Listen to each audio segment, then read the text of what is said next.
오늘 말씀의 제목은 참된 예배자입니다. 여러분, 우리는 기도를 마칠 때 예수 그리스도의 이름으로 기도합니다 라고 마칩니다.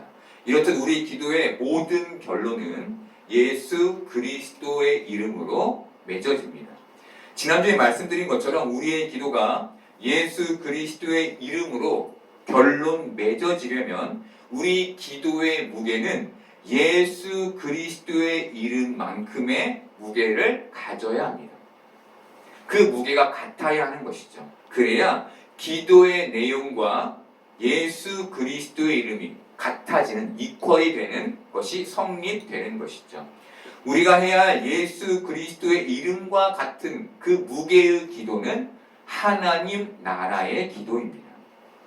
왜냐하면 예수 그리스도께서 하나님 나라를 담고 계시기 때문입니다. 그렇다면 우리가 하나님 나라를 담아 예수 그리스도의 이름으로 기도했다면 그 기도는 어떤 형식으로 우리에게 응답될까요? 우리가 기도를 하죠. 예수 그리스도의 이름을 담아 예수 그리스도의 이름으로. 그렇죠? 그럼 어떤 기도의 응답을 얻게 될까요? 바로 하나님 나라의 응답입니다. 왜일까요? 기도의 내용과 예수 그리스도의 이름이 모두 하나님 나라를 담고 있기 때문입니다. 하나님 나라 더하기 하나님 나라를 담고 있는 예수 그리스도는 하나님 나라로 산출될 수밖에 없는 것이죠. 여러분, 이것이 우리가 가져야 할 기도의 형식입니다. 이것은 우리가 하나님 나라를 담아 예수 그리스도의 이름으로 기도하며 기대해야 할 하나님의 응답이 하나님 나라여야 함을 우리에게 알려줍니다. 우리가 원하는 방향의 결론을 기대하고 있는 게 아니라 하나님 나라가, 하나님께서 나에게, 우리에게 어떤 하나님 나라를 응답하실까를 기대해야 하는 것이죠. 또한 이것은 우리 기도의 목적이 우리가 생각하는 결론을 얻어내는 것에 있지 않음을 알려줍니다. 우리는 우리가 생각하는 결론을 얻어내기 위한 열심으로 기도해서는 안 되는 것이죠. 나와 내가 기도하는 사람들에게 하나님 나라가 이루어지길 원하며 그 소망으로 열심히 기도해야 하는 거예요. 그런데 우리는 이때 이렇게 열심히 기도했을 때 하나님으로부터 나의 바람이 이루어지는 하나님의 응답을 받기도 하죠. 근데 반대로 나의 바람과 관계없는 부정적인 하나님의 응답을 받기도 합니다. 여기에서 문제는 분명 하나님 나라를 염두에 두고 우리가 기도했는데 나의 바람대로 응답받지 못할 때입니다. 그럼 이해가 되시죠? 분명 하나님 나라를 생각하며 기도했어요. 근데 나의 바람대로 이루어지지 않은 것이죠, 기도가. 여러분, 여전히 우리는 기도하지만 우리는 그 기도에 우리의 바람을 담을 수밖에 없는 거예요. 그래서 그 바람이, 그 기대가 이루어지지 않을 때 실망할 수밖에 없는 거예요. 이게 우리죠. 여러분, 우리가 원하는 기도의 응답을 받지 못했을 때 우리의 마음에 실망감이 생겨요. 그렇다면 이 실망감을 어떻게 해결할 수 있을까요? 여러분, 많이 기도해 보셨죠? 여러분이 기도한 대로 그렇게 응답이 되던가요? 거의 대부분은 안 되잖아요. 실망이 되잖아요. 우리가 이 실망을 어떻게 해결할 수 있을까요? 이번에는 이루어지지 않았으니까 다음번에 내가 더 열심히 기도해서 하나님께 응답을 받아내면 이 실망도 없어지겠지. 그게 해결이 될까요? 여러분, 안 됩니다. 그렇게. 계속 그 실망감, 내가 기도했는데 그 기도가 이루어지지 않은 그 실망감은 우리 마음 저편에서 기도하는 것에 대한 불안감을 만들어내요. 이번 기도에 응답이 될까? 이런 의심을 만들어내는 것이죠. 그러면 우리의 마음에 믿음이 부족해서 이 실망감, 이 불안감이 해결되지 않는 걸까요? 그것도 아닙니다. 여러분, 기도와 믿음은 같은 카테고리 안에 있어요. 크게. 그런데 그 영역은, 그 관계는 다릅니다. 믿음은 하나님의 존재를 믿는 거예요. 하나님의 계심을 믿는 거예요. 이것은 우리의 구원과 관계됩니다. 그런데 기도는 하나님의 일하심에 대한 기대예요. 하나님의 행동하심에 대한 기대예요. 기도는. 이것은 우리의 현실의 삶과 관계돼요. 여러분, 믿음과 기도의 구분이 이해가 되십니까? 그렇다면 우리는 우리가 원하는 기도의 응답을 받지 못했을 때, 그래서 실망감이 있을 때 우리의 안에 생겨난 그 기도에 대한 두려움과 조바심과 불안감을 어떻게 해결할 수 있을까요? 그 방법은 오직 하나, 하나님의 크심을 아는 것밖에 없습니다. 그럼 다른 방법은 없어요. 하나님의 크심을 아는 것. 다른 말로 내가 생각하는 세상의 길보다 하나님이 가지고 계신 세상의 길이 더 분명하고 선명하다는 그 사실을 알 때에만 우리 안의 불안감, 조바심이, 실망감이 사라지게 되는 겁니다. 여러분, 우리가 하나님의 크심을 알 수 있는 방법이 뭐가 있습니까? 물론 기도에서 놀라우신 하나님을 경험하는 것도 있지만 가장 직접적이고 빠른 방법은 말씀을 읽는 거예요. 구약과 신약을 읽으며 하나님을 찾는 거예요. 하나님이 이스라엘 역사에서 어떻게 일하셨는지, 하나님이 예수님을 통하여서 신약에서 어떻게 일하셨는지를 우리가 우리 눈으로 확인할 때 우리 마음에 하나님의 크심에 대해 알게 되고 믿음이 생겨나게 되는 것이죠. 여러분, 우리 안에 하나님이 분명해지고 선명해질 때 그 어떤 기도의 응답에도 실망하지 않게 되는 겁니다.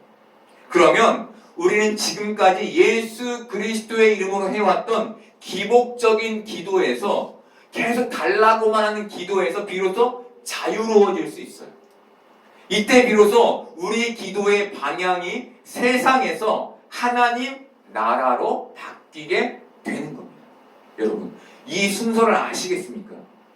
이렇게 응답되지 않는 기도에 실망하지 않게 되면 우리는 부정적인 기도의 응답까지도 하나님의 응답, 하나님 나라의 응답, 내 삶과 우리의 삶을 하나님 나라로 만들어 가시는 하나님의 응답으로 여길 수 있게 되는 것이죠. 그래서 여러분, 그리스도인들에게 기도의 실패란 없는 겁니다. 여러분, 우리가 기도했는데 실패는 없는 거예요. 오직 하나님의 인도하심만 있는 겁니다. 하나님은 이스라엘 백성들과 언약을 맺으셨습니다. 이것을 옛 언약이다라고 부릅니다. 하나님은 이스라엘 백성들과 맺은 언약에 신실하셨습니다. 그런데 이스라엘 백성들은 하나님께 신실하지 못했습니다. 이들은 겉으로는 하나님께 신실한 척 했지만 속으로는 우상을 섬기고 있었습니다. 창세기 15장에는 하나님이 아브라함과 맺는 횃불 언약이 기록되어 있습니다. 횃불 언약. 고대 히브리어로 언약을 맺다라는 말은 언약을 자르다라는 뜻을 가지고 있습니다. 이 뜻은 고대 근동의 언약 의식의 형태를 살펴보면 이해가 쉽습니다. 고대 근동에서 언약식은 언약의 당사자들이 쪼개진 짐승의 사체 사이를 걸어가는 것으로 행해졌습니다. 짐승을 쪼개놓고 거기를 걸어가는 것, 이게 언약 맺음이었던 거예요. 이 의식에는 누구든지 언약을 어길 시에 이렇게 비참한 죽음을 맞이하게 될 것이라는 강력한 메시지가 담겨 있었습니다. 그런데 하나님은 아브라함과 언약을 맺으시며 둘이 그 쪼개진 고기 사이를 걸으신 게 아니라 홀로 그 쪼개진 짐승 사이를 걸으셨습니다. 창세기 15장 17절 보겠습니다. 해가 져서 어두운 때에 연기나는 화로가 보이며 타는 횃불이 쪼갠 고기 사이로 지나더라. 하나님께서 홀로 쪼개진 고기 사이를 걸으신 것은 연약한 아브라함이 언약을 지키지 못할지라도 하나님은 아브라함에게 언제나 신실하시겠다. 내가 너에게 반드시 신실하겠다라는 의미였습니다. 그래서 하나님과의 언약을 깬 이스라엘은 찢어져 죽어야 했지만 하나님은 그렇게 하지 않으시고 그들에게 여전히 신실하셨던 겁니다. 여러분, 언약의 책임을 다하지 못한 상대를 향해 신실하다는 건 그를 언약의 책임에서 제외시켜낸다, 준다라는 의미가 아닙니다. 약속을 지키지 못한 상대에게 신실하다는 것은 상대가 책임을 다할 수 있도록 가르치고 이끌어 준다라는 의미입니다. 이렇듯 이스라엘 역사는 하나님이 신실하심으로 가르치고 이끄신 역사였습니다. 하나님은 예수 그리스도를 이 땅에 보내시며 그를 십자가에서 찢으시며 우리와 언약을 맺으셨습니다. 이것이 새 언약입니다. 우리는 예수님을 믿는 믿음으로 하나님의 신실하심의 영향 아래 있게 됐습니다. 하나님의 신실하심의 영향을 받게 됐습니다. 그런데 우리가 하나님께 신실하게 책임을 다하지 못한다면 하나님은 우리에게 어떻게 행하실까요? 네, 앞서 말씀드린 것처럼 우리를 가르쳐 이끄실 겁니다. 우리의 인생은 신실하신 하나님의 가르침과 이끄심 안에 있는 인생인 것이죠. 여러분, 우리는 무엇인가를 내가 해내서 하나님께 인정받는 인생이 아니라 하나님께서 늘 신실하게 연약한 우리의 삶에 관여하시며 우리를 인도해 가시는 인생인 거예요. 우리의 태어남부터 우리의 마지막 죽음까지 하나님의 그런 인도하심을 받고 있는 거예요. 왜? 하나님이 우리에게 신실하시니까. 하나님이 우리가 원하는 기도의 응답을 주시지 않는 것 역시 하나님의 신실하심의 인도인 겁니다. 다시 말하면 우리의 기도의 방향을 가르쳐 이끄시며 수정하시기 위한 응답인 거예요. 우리가 원하는 응답이 오지 않는 것이. 성경은 이 응답에 대해 우리에게 이렇게 명확하게 증언해 줍니다. 이사야 54장 8절 보겠습니다. 이는 내 생각이 너희의 생각과 다르며 내 길은 너희의 길과 다름이니라. 여호와의 말씀이니라. 잠언 16장 9절 보겠습니다. 사람이 마음으로 자기의 길을 계획할지라도 그의 걸음을 인도하시는 이는 여호와시니라.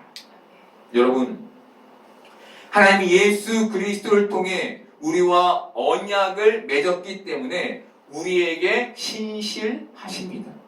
이것은 하나님의 응답이 우리의 원함과 다를지라도 그 응답이 반드시 우리에게 하나님의 나라를 이루는 것으로 귀결되어 결론 맺어지게 된다는 의미입니다. 내 기도의 방향, 내 기도의 원함과 응답이 다른데 그 하나님의 응답이 우리에게 하나님 나라의 결론을 맺어주는 것이죠. 여러분, 우리는 바로 기도를 이 시각으로 바라봐야 하는 겁니다. 하나님 왜 안 주십니까? 하나님 왜 저에게 이렇게 하십니까가 아니라, 물론 처음에는 그렇겠죠. 하지만 점점 하나님이 지금 나의 기도의 방향을 바꾸시는 거예요. 내 인생에 신실하게 행하고 계시구나 라고 이해해야 하는 거예요. 그런데 여전히 많은 사람들이 기도의 응답을 예스를 따내는 것으로만 생각합니다. 예스. 아는 사람이 제게 전화해서 이런 말을 했습니다. 하나님이 기도하면 들어주시잖아. 우리 하나님은 그런 하나님이시잖아. 저한테 이렇게 얘기했어요. 여러분, 틀린 말이 아닙니다. 이 말이 틀렸다는 얘기가 아니에요. 이 말이 맞는 말이 되기 위해서는 전제가 중요합니다. 그 전제는 나의 요구대로가 아니라 하나님의 뜻대로입니다. 그 전제가 내 뜻이라면 이 기도는 올바른 기도가 아닌 거예요. 그 전제가 하나님 뜻이어야만 그 기도가 올바른 기도가 되는 겁니다. 그래야 하나님이 주시는 거예요. 사람들은 너희가 내 이름으로 무엇을 구하든지 내가 행하리라 라는 말씀을 지금껏 오해해 왔습니다. 사람들은 이 말씀을 내가 원하는 걸 예수 그리스도의 이름을 붙여 기도하면, 예수 그리스도의 이름을 붙여 기도하면 예수님이 그 기도에 응답해 주신다라는 말로 잘못 해석하고 믿어왔습니다. 지금껏. 그런데 앞서 보았던 것처럼 예수 그리스도의 이름에는 그 무게만큼의 기도가 담겨야 합니다. 그렇죠? 그냥 예수 그리스도의 이름을 부르는 게 아니라 예수 그리스도의 이름의 무게에 맞는 기도가 행해진 후에 예수 그리스도의 이름이 불러져야 되는 거예요. 여러분, 예수님은 너희가 무엇을 구하든지라고 말씀하지 않으셨습니다. 너희가 내 이름으로 무엇을 구하든지라고 하셨습니다. 예수님은 너희가 내 이름의 무게만큼으로 기도하면 이라고 말씀하신 거예요. 그 무게만큼 기도하면 내가 무엇이든지 너에게 응답해 줄게 라고 말씀하신 겁니다. 마태복음 6장 33절 그런즉 너희는 먼저 그의 나라와 그의 의를 구하라. 그리하면 이 모든 것을 너희에게 더하시리라. 여러분, 너무나 명백하고 명확한 설명이죠. 너희 기도는 하나님 나라를 담아야 돼. 예수님께서 우리에게 명확히 말씀해 주셨습니다. 여러분, 우리와 언약을 맺으신 하나님은 우리에게 신실하십니다. 그래서 하나님은 우리 기도에 하나님 나라로 응답하십니다. 그러실 수밖에 없어요. 즉, 우리의 바람대로가 아닌 하나님 뜻대로의 응답은 하나님께서 우리에게 신실하시다는 증거인 거예요. 하나님, 왜 제게 이 기도의 응답을 안 주십니까? 하나님이 지금도 나에게 신실하시구나. 하나님 나라를 주시기 위해서. 바로 이 가르침과 이끄심으로 우리는 하나님과의 언약에 신실한 자로 만들어져 가는 겁니다. 하나님이 우리에게 신실하시게 우리를 그 언약에 맞는 자로 변화시키며 바꿔가고 계신 거예요. 그렇다면 하나님의 언약에 신실하다는 건 어떤 걸 말할까요? 우리가 어떤 자세를 취하는 게 하나님께 신실한 걸까요? 하나님과의 관계 안에 머무르려 하는 걸 말합니다. 하나님과의 관계. 여러분, 언약이란 관계 맺음이에요. 다시 얘기하면 하나님께 신실하다는 건 늘 하나님 안에 있으려고 노력하는 삶을 말하는 거예요. 즉, 하나님 나라의 기도 응답은 우리를 하나님 안에 머물게 하는 역할, 우리를 하나님 나라에 머물게 하는 역할, 다르게 말해 우리 안에 하나님이 가득하게 하시는 역할을 하는 겁니다. 우리의 기도에 하나님은 그렇게 응답하시는 거예요. 우리의 기도에. 이것은 여러분, 우리뿐만 아니라, 나뿐만이 아니라 우리가 기도해주는 모든 사람에게도 똑같이 적용돼요. 하나님, 저 사람 취업하게 해주세요. 그럼 하나님은 그 사람의 취업이 그를 하나님 나라로 만들 수 있는지를 확인하세요. 그거 주시는 거예요.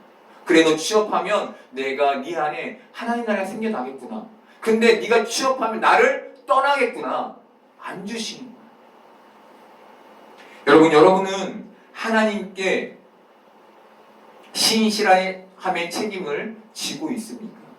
그 안에 머물기를 애써 노력하며 살고 계십니까? 하나님의 뜻 안에서 하나님의 나라가 여러분의 삶에 이루어지기를 바라며 기도하고 계십니까? 아니면 여전히 하나님 좀 주십시오, 하나님 좀 달라니까요 라며 떼쓰고 계십니까? 이제 하나님과 관계 맺음을 신실하게 유지하는 여러분 되기를 바랍니다. 그렇게 예수 그리스도 이름으로 하나님 안에서 하나님 나라를 누리는 복된 여러분 되기를 바랍니다. 여러분, 우리는 늘 하나님께 신실해야 합니다. 왜? 하나님 우리에게 신실하시니까. 앞서 말씀드렸듯 신실하다는 건 하나님과의 관계 안에 머무는 걸 말합니다. 그리고 이것은 다른 말로 하나님이 우리 안에 가득하시다라는 말이며 하나님 나라가 우리 안에 가득하다라는 말입니다. 그렇게 이해하셔야 돼요.